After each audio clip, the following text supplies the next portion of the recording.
Maria. All right, Liz, thank you. Now on to the latest in the 2016 race. Former Arkansas Governor Mike Huckabee expected to be the latest candidate to throw his name into the hat on the Republican side. Mitch Daniels is with me now. He's former Indiana governor and current president of Purdue University. Good to see you, Governor. Thanks for joining us. Thanks for having me. What's your sense of the 2016 race so far? Observations? I'm going to be wide open on one side and apparently a closed deal on the other. It's an unusual situation.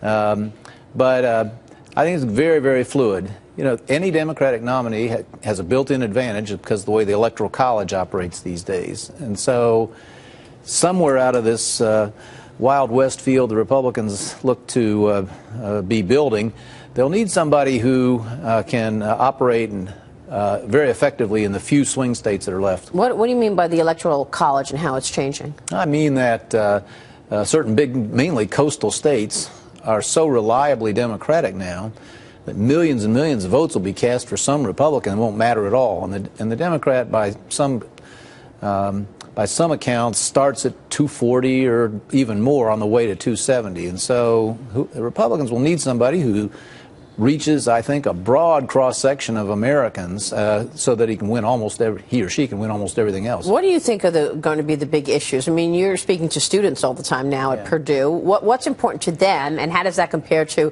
what's important to America today? Where do you think people are going to be voting on? Foreign policy, economic policy, or something else? Well, I won't presume to say what they will be voting on, but I will say that what's important to the students on the Purdue campus and young people everywhere is what's important to America. This country's economy has got to start growing faster. This is a pathetically weak recovery. You have chronicled that for us for years.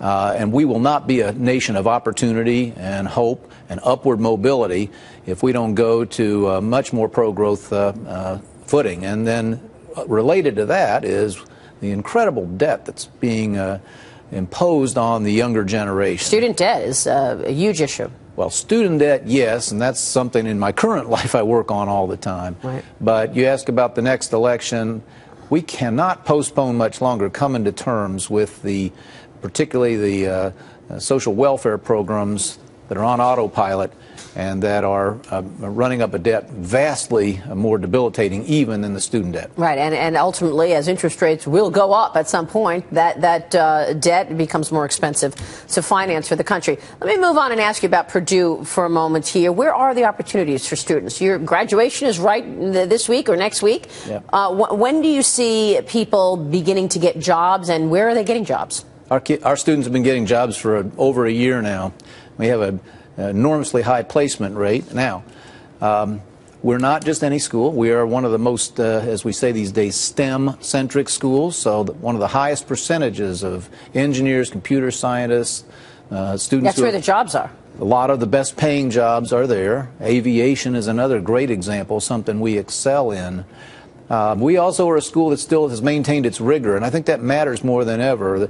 There's a phenomenon called grade inflation, in which at many universities, campus-wide, the average grade is 3.3, 4, or 5. No one knows who the real good students are, but at Purdue, it's still tough to get a good grade, and I tell our students, be glad of that. It's tough to get a good grade. It's also tough to go to college because it's so expensive. Yeah. People are feeling increasingly like, is that diploma really worth it? Because I come out of school, I've got an enormous debt to pay, my student debt loan, and yet I may not be able to get a job. So can you make the case that it's actually worth it?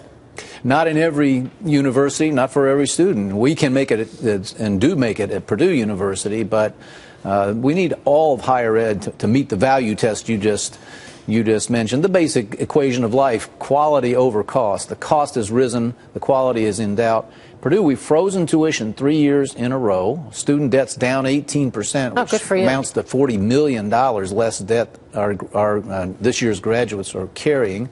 And we're working on that every day, even as we try to enhance through new teaching methods and continued rigor, the quality of the product. Online, how does that fit in?